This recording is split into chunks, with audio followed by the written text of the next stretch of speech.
Welcome back to this special episode of Talk to Al Jazeera from the Turkish capital, where we're discussing Turkey's foreign policy with its Foreign Minister, Ahmet Davutoglu. Let's talk a little bit about the deal that you signed with Armenia. Quite a historic accord, I think most people would agree. But the key question, when will you get the parliament to vote here in Turkey on ratifying that deal? Do you have a date in mind? In Turkey, rule of law and according to our constitution, the government's responsibility is just sending these agreements to the parliament. We cannot impose anything on the parliament. But do you have a timeline? It is, but for this type of decisions, how parliament takes the timetable, the psychological and political atmosphere is important. Otherwise, we don't want these protocols to be rejected by the parliament.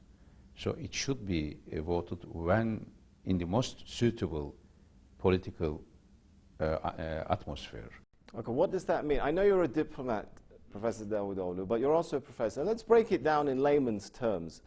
Are you saying that ratifying the deal in the Turkish parliament is linked to how much political progress is made on the issue of Nagorno-Karabakh?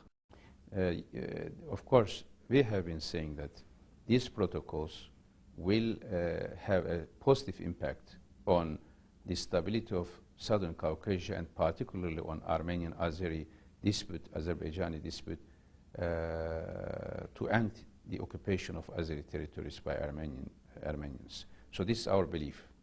When there is such a progress, definitely such a progress will have a very positive impact on the ratification process in our parliament. So if there is a deterioration of the situation, or if there is there is no hope for such a development, then the members of the parliaments, of our parliament, will have a negative tendency to vote. Therefore, now we have to work on positive scenario. We made a great success through signing these protocols. Now we need other successes in our region in order to make this success sustainable. In a sense, your ratification is held hostage to the political process, is it not? I mean, you can't afford to take that to Parliament and ratify it if Armenia doesn't make any forward progress in negotiating over Nagorno-Karabakh, because that will embarrass you with your Azerbaijani allies. We want to prepare the ground, the political, psychological ground, first, to get yes. In order to get yes, we need to have some progress in the peace talks, because the Azerbaijan is a strategic ally and almost a domestic issue in Turkish foreign policy. We want, and there is another clear principle for us. The occupation of Azerbaijani, 20% of Azerbaijani territories, is illegal. International community now should ask this and should bring this to an end. So am I correct in understanding, could I say from this interview, that Professor Ahmet Davutoglu has told me that you will, at least in terms of getting your deputies, the ARC party deputies in Parliament, you will not attempt to get them to raise a vote on the deal to ratify until you feel the time is right politically? Yeah, of course. Because it is their decision, but as I said, we want to get yes. And in order to get yes, we expect positive developments on other fronts. Let me ask you this question. One of the terms of this deal is to establish a committee to look into deaths of people, Armenians, during World War I. Does this mean that there is even the possibility that Turkey, or this committee, could say that confirm the claims, I say claims, made by the Armenian side that genocide was committed against Armenians? Is that even a possibility? I am a scholar and a historian.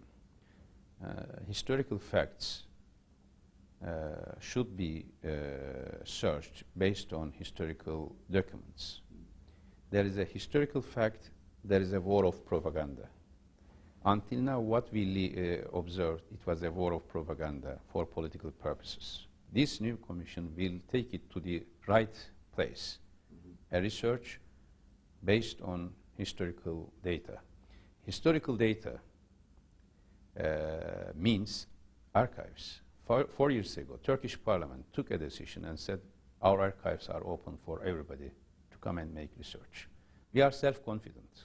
What we want to achieve now through this commission is a just memory, not one-sided memory. But how would you respond then, Professor? I mean, I don't mean to get into a historical debate. That's definitely not for us to decide in this interview what happened. Therefore, we established it. Therefore, the Commission. But how do you respond to those who say that the fact that you don't even see that as a possibility has kind of already precluded the outcome before this Commission starts its work? No, what I am saying is I am self-confident. I know the archives. Let's move to Cyprus. Do you feel let down by the European Union when it comes to Cyprus?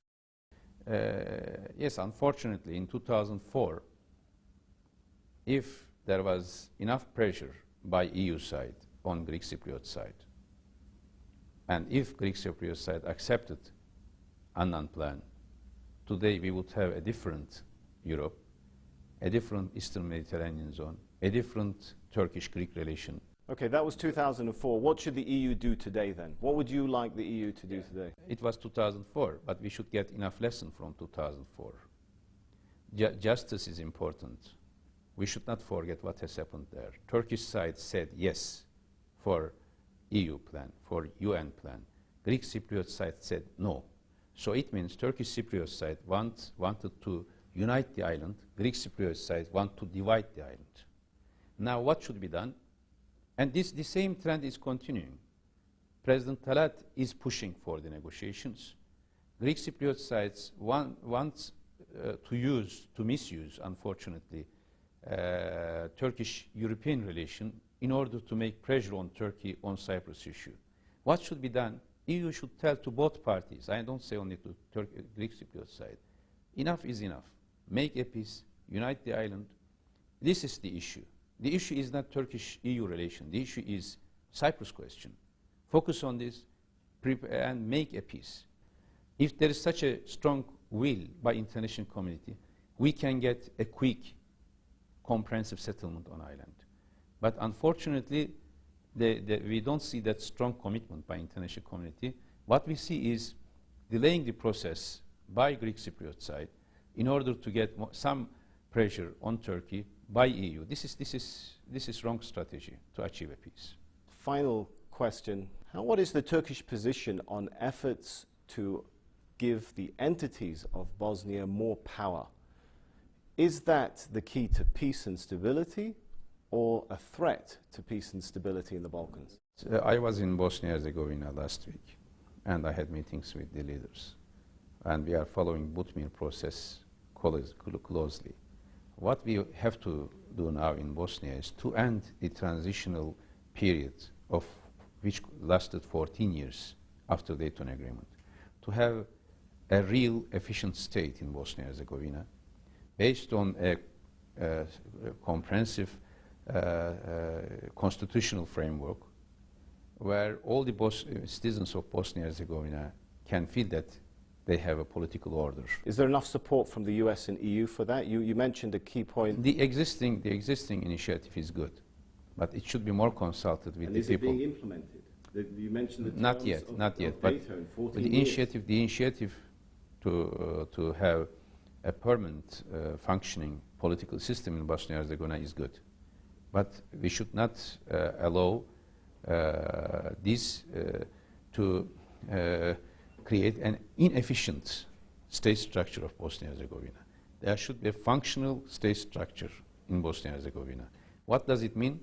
It means that there should be a central authority. Of course, there will be entities, but these entities should not be seen like barriers to have a functional state structure. And the results, this is a very important principle for and responsibility for international community, the results of ethnic cleansing in 1990s should not be legitimized through certain political reforms. The opposite should be there.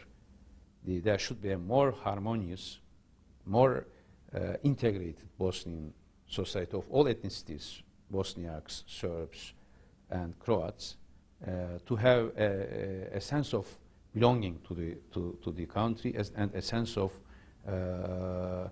strong political stability in the country. We could continue discussing these issues for a lot longer, but unfortunately we'll have to leave it there for now. Foreign Minister of Turkey, Ahmet Davutoglu, thanks so much for talking to Al Jazeera.